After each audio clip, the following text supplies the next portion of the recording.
நேரம் 6 மணி. இலங்கை ஒலிபரப்பு கூட்டுத்தாபனம் செய்திகள். செய்தி ஆசிரியர் ஸ்ரீ நாகவாணி ராஜா. வாசிப்பவர் ஜே யோகராஜ். முதலில் தலைப்புச் செய்திகள். அமெரிக்க உதவி ராஜாங்க செயலாளருக்கும் ஜனாதிபதிக்கும் இடையில் சந்திப்பு. நாட்டுக்கு வெளிநாடுகளில் இருந்து அனுப்பப்படும் பணத்தொகை அதிகரிப்பு. கல்விசாரா ஊழியர்கள் பணி நிறுத்தத்தில் ஈடுபட்டாலும் பல்கலைக்கழக கற்றல் செயல்பாடுகளை இணைய வழியில் நடத்த திட்டம். கல்வி பொதுத்தராதர சாதாரண தர பரீட்சையில் மாணவர்களுக்கு அநீதி ஏற்பட இடமளிக்கப்பட மாட்டாது என கல்வி அமைச்சர் உறுதி. தோட்டத் தொழிலாளர்களின் சம்பள அதிகரிப்பு தொடர்பில் நீதிமன்ற நடவடிக்கைகளுக்கு தயார் என்று அமைச்சர் ஜீவன் தொண்டமான் தெரிவிப்பு. காசா பகுதியில் தொடர்ந்தும் கடும் மோதல். அவை தலைப்புச் செய்திகள்.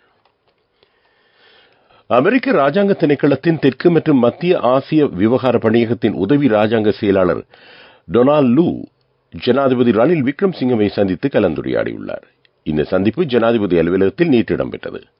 இலங்கையின் பொருளாதாரத்தை மீட்டெடுப்பது தொடர்பாக இதன்போது கவனம் செலுத்தப்பட்டது. ஜனாதிபதியினால் முன்னெடுக்கப்படும் பொருளாதார சீர்திருத்த திட்டங்களுக்கும் அமெரிக்க ராஜாங்க திணைக்களத்தின் தெற்கு மற்றும் மத்திய ஆசிய விவகார பணியகத்தின் உதவி ராஜாங்க செயலாளர் பாராட்டு தெரிவித்தார். இதேவேளை தென் மற்றும் மத்திய ஆசிய பிராந்தியத்துக்கான ஐக்கிய அமெரிக்காவின் உதவி செயலாளர் டொனால்ட் லூவுக்கும் வெளிவிகார அமைச்சின் செயலாளர் அருணி விஜயவர்தனவுக்கும் இடையில் சந்திப்பொன்று நேற்று வெளிவிகார அமைச்சில் இடம்பெற்றது. இலங்கையின் பொருளாதார அடைவுகள் பற்றி இதன்போது ஆராயப்பட்டது. இலங்கைக்கும் ஐக்கிய அமெரிக்காவுக்கும் இடையிலான இருதரப்பு உறவை மேலும் வலுப்படுத்துவதற்கான நடவடிக்கைகள் பற்றியும் கவனம் செலுத்தப்பட்டது. சமுத்திர பாதுகாப்பு, சமுத்திரம் சார் வர்த்தக நடவடிக்கை உள்ளிட்ட விடயங்கள் பற்றியும் இந்த சந்திப்பின் போது பேச்சுவார்த்தை நடத்தப்பட்டது. இலங்கையின் விரிவான பொருளாதார மறுசீரமைப்புக்கு தொடர்ந்தும் ஒத்துழைப்பு வழங்கப்படும் என்று தெற்கு மற்றும் மத்திய ஆசிய பிராந்தியத்துக்கான ஐக்கிய அமெரிக்காவின் உதவி செயலாளர் குறிப்பிட்டார்.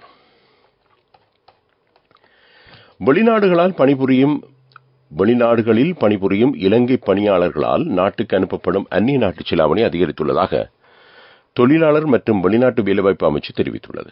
இந்த வருடத்தின் முதல் 4 மாதங்களில் மட்டும் 2 பில்லியன் அமெரிக்க டாலருக்கும் அதிக அளவான அந்நிய நாட்டு செலாவணியை சட்ட ரீதியான வங்கி முறையில் இலங்கைக்கு அனுப்பியுள்ளதாக அமைச்சு தெரிவித்துள்ளது. ஏப்ரல் மாதத்தில் மட்டும் புலம்பெயர் தொழிலாளர்கள் சுமார் 543 மில்லியன் டாலர்களை இலங்கைக்கு அனுப்பியுள்ளனர். கடந்த ஆண்டில் முதல் 4 மாதங்களுடன் ஒப்பிடும்படுத்து இது 11.4% வளர்ச்சியாகும். கடந்த ஆண்டு ஏப்ரல் மாதத்துடன் ஒப்பிடும்போது இந்த வருடம் ஏப்ரல் மாதத்தில் மட்டும் நாட்டுக்கு கிடைத்த அந்நிய நாட்டு செலாவணி 19.7% அதிகரித்துள்ளதாக அமைச்சு மேலும் தெரிவிக்கிறது. நீங்கள் கேட்டுக்கொண்டிருப்பது இலங்கை ஒலிபரப்பு கூட்டுத்தாபனத்தின் செய்திகள். உங்கள் பெருமையின் அங்கமான மக்கள் வங்கி, தேசத்தின் பெருமை.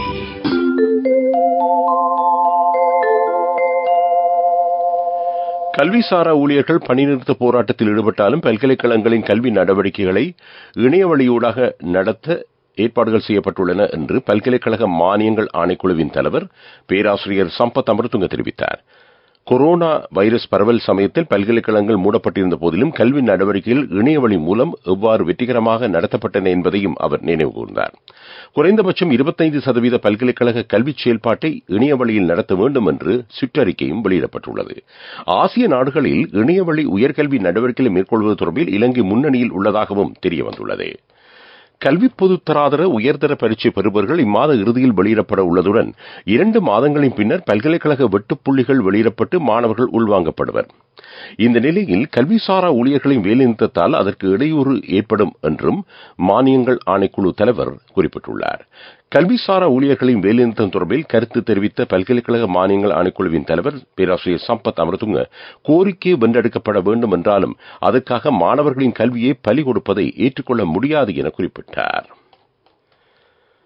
கல்வி பொதுத்தராதர சாதாரண தர பரீட்சையின் விஞ்ஞான வினாத்தாளை தயாரித்த விரிவுரையாளர்கள் தொடர்பில் விரைவில் தீர்மானம் எடுக்க உள்ளதாக கல்வி அமைச்சர் சுசில் பிரேம்ஜயந்த் தெரிவித்தார். மாணவர்களுக்கு எந்தவித அநீதியும் ஏற்படாது என்றும் அமைச்சர் வலியுறுத்தினார். பாராளுமன்றத்தில் நேற்று உரையாற்றும் போது அமைச்சர் இதனை குறிப்பிட்டார். இதேவேளை 500 ஆங்கில பட்டதாரி ஆசிரியர்கள் சேவையில் இணைத்துக் கொள்ளப்பட உள்ளனர். அவர்களில் 100 பேர் தேசிய பாடசாலைகளுக்கும் 400 பேர் கிராமப்புற பாடசாலைகளுக்கும் நியமிக்கப்பட உள்ளதாகவும் கல்வி அமைச்சர் குறிப்பிட்டார். பாராளுமன்றம் இன்று காலை 9:30க்கு மீண்டும் கூட உள்ளது. முற்பகல் 9:30 முதல் 10:30 வரை வாய்மூல கேள்விகளுக்கு பதில் வழங்குவதற்கான நேரம் ஒதுக்கப்பட்டுள்ளது. அதனைத் தொடர்ந்து முற்பகல் 10:30 முதல் 5:30 வரை பலஸ்தீன நெருக்கடி தொடர்பாக சபை ஒத்திவைப்பு வேளை விவாதம் நடைபெற உள்ளது.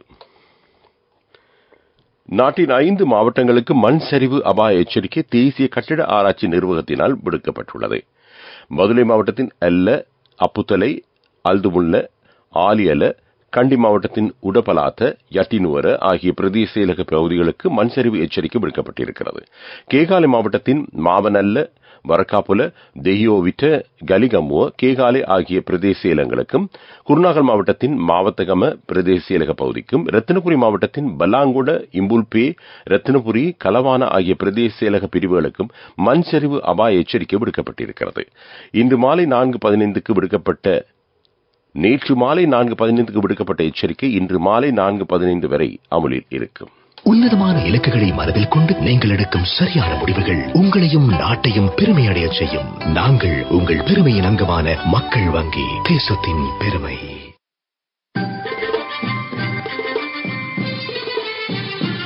பிரதான செய்தி வழங்குவோர் ஒவ்வொரு வீட்டிலும் இருக்க வேண்டிய வீட்டு வைத்தியர் சித்தாலேப.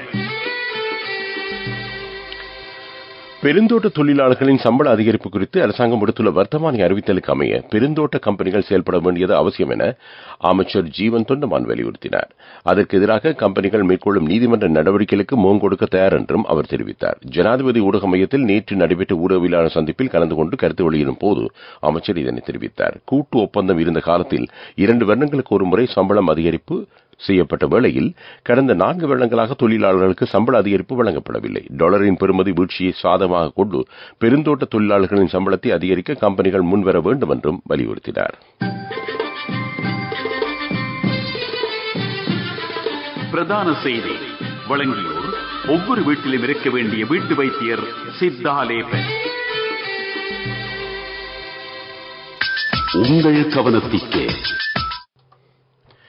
நாட்டில் நிலவும் கடும் வெப்பநிலை காரணமாக தோல் சம்பந்தப்பட்ட நோயாளர்களின் எண்ணிக்கை அதிகரித்து வருவதாக கொழும்பு தேசிய வைத்தியசாலையின் தோல் நோய் தொடர்பான விசேட வைத்திய நிபுணர் இந்திரா கஹாவிட்ட தெரிவித்துள்ளார். அவ்வாறு ஏற்படும் நோய்களுக்கு தாமே மருந்துகள் எதிரையும் தயாரித்து உபயோகிக்கக்கூடாது. உடனடியாக பொருத்தமான வைத்தியரை அணுகி உரிய சிகிச்சைகளை பெற்றுக் கொள்வது அவசியம் என்றும் அவர் வலியுறுத்தினார். அதிக சூரிய ஒளிப்படும் இடங்களில் தரித்திருப்பதே இந்த நோய் ஏற்படுவதற்கு முக்கிய காரணமாகும். அவ்வாறு தரித்திருப்பதை தவிர்த்துக் கொள்ளுமாறும் அவர் கேட்டுக் கொண்டார். இவ்வாறான சரும நோய் சிறு பிள்ளைகளின் முகத்தில் ஏற்பட வாய்ப்புண்டு. முகத்தில், உடலில், குறிப்பாக கைகளில், இடுக்கு பகுதியில் வெள்ளை நிறத்தில் அதற்கான சில அடையாளங்கள் காணப்படலாம் என்று வைத்தியர் தெரிவித்துள்ளார். உலகச் செய்திகள். காசா பகுதியின் ஜபாலியா நகரில் கடுமையான மோதல் இடம்பெற்று வருகிறது. ஹமாஸ் அமைப்பு மீண்டும் ஒன்று கூடுவதாக தெரிவித்து இஸ்ரேல் படைகள் சில பகுதிகளுக்குள் நுழைந்ததே மோதலுக்கான காரணமாகும். அந்த நகரத்தில் உள்ள அகதிகள் முகாமை நோக்கி இஸ்ரேலிய படைகள் நகர்வதை தாம் கண்டதாக நகரை விட்டு வெளியேறிய மக்கள் தெரிவித்தனர். இதேவேளை கடந்த ஒரு வாரத்தில் மட்டும் காசா பகுதியில் உள்ள ரஃபா நகரில் இருந்து சுமார் 3,60,000 பேர் தப்பிச் சென்றுள்ளதாக ஐக்கிய நாடுகள் அமைப்பு தெரிவிக்கிறது. நகர மக்களை அங்கிருந்து வெளியேறுமாறு இஸ்ரேலிய ராணுவம் அறிவித்தல் விடுத்துள்ளமையும் குறிப்பிடத்தக்கது. அமெரிக்காவின் நட்பு நாடுகள் ஆசியா பசிபிக் பகுதியில் ராணுவ தலையீட்டில் ஈடுபடும் செயலை நிறுத்திக் கொள்ளும்படி வடகொரியா எச்சரித்துள்ளது. ஐக்கிய நாடுகளின் தடைகளை மீறும் செயலை கண்காணிக்கின்றோம் என்ற பெயரில் இவ்வாறான செயல்பாடுகள் முன்னெடுக்கப்படுகின்றன. அமெரிக்காவின் கூட்டணி நாடுகளான England, Canada, Germany, France, New Zealand மற்றும் ஆஸ்திரேலியா ஆகிய நாடுகள் ஆசிய பசிபிக் பகுதியில் ராணுவ தலையீட்டை உடனடியாக நிறுத்திக் கொள்ளும்படி வடகொரியா எச்சரிக்கை விடுத்துள்ளது. வடகொரியா தன்னுடைய இறையாண்மையை பாதுகாக்க முழு அளவிலான தேவையான நடவடிக்கைகளை மேற்கொள்ளும் என்று அந்த நாட்டின் வெளியுறவு அமைச்சு தெரிவிக்கிறது. கண்மூடித்தனமாக அமெரிக்காவின் கொள்கைகளை ஆதரிக்கும் மேற்குலக நாடுகள் அவர்களுடைய சொந்த நாடுகள் நலன்களுக்கு தீங்கு ஏற்படுத்தும் செயலாகும் என்ற உண்மையை புரிந்து சிந்தித்து செயல்பட வேண்டும் என்றும் வடகொரிய வெளிவிவகார அமைச்சு மேலும் தெரிவித்துள்ளது. அபிவிருத்தி செய்திகள். இலங்கையில் குறைந்த வருமானம் பெறும் குடும்பங்களுக்கு இலவசமாக அரிசியை வழங்கும் திட்டத்தின் 2ஆம் கட்டம் அடுத்து வரும் வாரத்தில் ஆரம்பிக்கப்பட உள்ளதாக நிதி ராஜாங்க அமைச்சர் ரஞ்சித் சிம்பலாபிட்டிய தெரிவித்தார். இதன் முதற்கட்டம் கடந்த மாதம் நடைமுறைப்படுத்தப்பட்டது. குறைந்த வருமானம் பெறும் 34 லட்சம் குடும்பங்களுக்கான அரிசியை இலவசமாக வழங்க திட்டமிடப்பட்டுள்ளது. இதன்படி மாவட்ட செயலங்கள் ஊடாக தலா 10 கிலோகிராம் அரிசியை இலவசமாக வழங்க உள்ளதாக நிதி ராஜாங்க அமைச்சர் ரஞ்சித் சிம்பலாபிட்டிய மேலும் தெரிவித்தார். விளையாட்டுச் செய்திகள். T20 உலகக்கிண்ண கிரிக்கெட் சுற்றுத் தொடரில் பங்கேற்கும் இலங்கை அணி இன்று நாட்டிலிருந்து புறப்பட உள்ளது. T20 உலகக்கிண்ண கிரிக்கெட் சுற்றுத் தொடர் அமெரிக்கா மற்றும் மேற்கிந்திய தீவுகளில் அடுத்த மாதம் 2ஆம் தேதியிலிருந்து 29ஆம் தேதி வரை நடைபெறும். முதல் போட்டியில் அமெரிக்கா மற்றும் கனடா அணிகள் மோத உள்ளன. இலங்கை மற்றும் தென்னாப்பிரிக்கா அணிகள் மோதும் போட்டி ஜூன் மாதம் 3ஆம் தேதி இடம்பெற உள்ளமை குறிப்பிடத்தக்கது. இதேவேளை இந்தியன் பிரீமியர் லீக் கிரிக்கெட் தொடரின் நேற்று இடம்பெறவிருந்த 63வது போட்டி மழை காரணமாக கைவிடப்பட்டது. குஜராத் டைட்டன்ஸ் மற்றும் கொல்கத்தா நைட் ரைடர்ஸ் அணிகள் இந்த போட்டியில் பங்கேற்கின்றன. இதன் காரணமாக 2 அணிகளுக்கும் தலா 1 புள்ளி வீதம் வழங்கப்பட்டுள்ளது. சுற்றுத் தொடரின் இன்றைய போட்டியில் டெல்லி கேபிட்டல்ஸ் மற்றும் லக்னோ சூப்பர் ஜாயன்ட்ஸ் அணிகள் மோத உள்ளன. போட்டி இரவு 7:30க்கு டெல்லியில் நடைபெறும். வர்த்தக செய்தி அனுசரணை. பட்டதாரியாகும் போது, திருமணத்தின் போது, குழந்தை பிறப்பின் போது மற்றும் 25வது திருமண ஆண்டு நிறைவின் போது 50,000 ரூபாய் வரை விசேட அனுகூலங்கள். மாதாந்தம் 12,500 ரூபாய் வீதம் சேமித்திடும் ஸ்ரீ சேவிங்ஸ் சாம்பியன்களுக்கு மேலும் பணப்பரிசுகள்.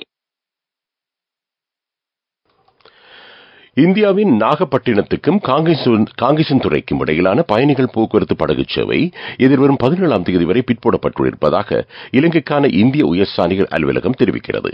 இந்த படகு சேவை நேற்று ஆரம்பிக்கப்பட இருந்தது. இவ்வாறான நிலையிலேயே இந்த சேவை பிற்போடப்பட்டுள்ளது. இலங்கை அரசாங்கத்தின் ஆலோசனையின் பிரகாரம் தெரிவு செய்யப்பட்ட தனியார் நிறுவனத்தின் ஊடாக இந்த சேவை முன்னெடுக்கப்பட இருக்கிறது. பட்டதாரியாகும் போது, திருமணத்தின் போது, குழந்தை பிறப்பின் போது மற்றும் 25வது திருமண ஆண்டு நிறைவின் போது 50,000 ரூபாய் வரை விசேட அனுகூலங்கள். மாதாந்தம் 12,500 ரூபாய் வீதம் சேமித்திடும் ஸ்ரீ சேவிங்ஸ் சாம்பியன்களுக்கு மேலும் பணப்பரிசுகள். பொருளாதார செய்திகள். ஜப்பானில் புதிய தொழில் வாய்ப்புகளுக்கான சந்தர்ப்பங்களை இளைஞர்களுக்கு வழங்க அந்த நாட்டு அரசாங்கம் தீர்மானித்துள்ளது. இதன்படி கட்டிட சுத்திகரிப்பு துறையில் புதிய தொழில் வாய்ப்புகளை இளைஞர்களுக்கு பெற்றுக் கொடுக்க தீர்மானிக்கப்பட்டுள்ளதாக இலங்கைக்கான ஜப்பான் தூதரகம் தெரிவிக்கிறது. நிர்மாணத்துறை, விமான நிலைய தரை சுத்திகரிப்பு, தங்குமிட தொழில்துறை உள்ளிட்ட 7 துறைகளுக்காக இளைஞர்களை இணைத்துக் கொள்ள தீர்மானிக்கப்பட்டுள்ளது. காலநிலை அறிக்கை. இலங்கையைச் சூழவுள்ள பகுதிகளில் கீழ் வளிமண்டலத்தில் ஏற்பட்ட தளம்பல் நிலை காரணமாக அடுத்த சில நாட்களில் மழை நிலைமை அதிகரிக்கக்கூடிய சாத்தியம் காணப்படுவதாக வளிமண்டலவியல் திணைக்களம் அறிவித்துள்ளது. நாட்டின் பெரும்பாலான மாகாணங்களில் பல இடங்களில் பிற்பகல் வேளையில் மழையோ அல்லது இடியுடன் கூடிய மழையோ பெய்யக்கூடிய வாய்ப்பு உண்டு. மத்திய, சப்ரகமு, கிழக்கு, தென் மற்றும் ஊவா மாகாணங்களில் சில இடங்களில் 100 மில்லிமீட்டருக்கும் அதிக பலத்த மழை வீழ்ச்சி எதிர்பார்க்கப்படுகிறது. கிழக்கு மற்றும் தென் மாகாணங்களின் கரையோர பிரதேசங்களில் சில இடங்களில் காலை வேளையிலும் மழை பெய்யலாம். மேல், சப்ரகமு மற்றும் மத்திய மாகாணங்களிலும் காலி மற்றும் மாத்தறை மாவட்டங்களிலும் சில இடங்களில் காலை வேளையில் பனிமூட்டமான நிலை காணப்படும் என்று திணைக்களம் விடுத்திருக்கும் அறிக்கையில் குறிப்பிடப்பட்டுள்ளது. அது கால்நிலை அறிக்கை. இறுதியாக மீண்டும் தலைப்புச் செய்திகள். அமெரிக்க உதவி ராஜாங்க செயலாளருக்கும் ஜனாதிபதிக்கும் இடையில் சந்திப்பு. நாட்டுக்கு வெளிநாடுகளிலிருந்து அனுப்பப்படும் பணத்தொகை அதிகரிப்பு. கல்விசாரா ஊழியர்கள் பணி நிறுத்தத்தில் ஈடுபட்டாலும் பல்கலைக்கழக கற்றல் செயல்பாடுகளை இணைய வழியில் நடத்த திட்டம். கல்வி பொதுத்தராதர சாதாரண தர பரீட்சையில் மாணவர்களுக்கு அநீதி ஏற்பட இடமளிக்கப்பட மாட்டாது என கல்வி அமைச்சர் உறுதி. தோட்ட தொழிலாளர்களின் சம்பள அதிகரிப்பு தொடர்பில் நீதிமன்ற நடவடிக்கைக்கு தயார் என்று அமைச்சர் ஜீவன் துண்டமான் தெரிவிப்பு. காசா பகுதியில் தொடர்ந்தும் கடும் மோதல். இத்துடன் இந்த செய்தி அறிக்கை நிறைவு பெறுகிறது. அடுத்த பிரதான செய்தி அறிக்கை பிற்பகல் 12:45 ஒலிபரப்பாகும்.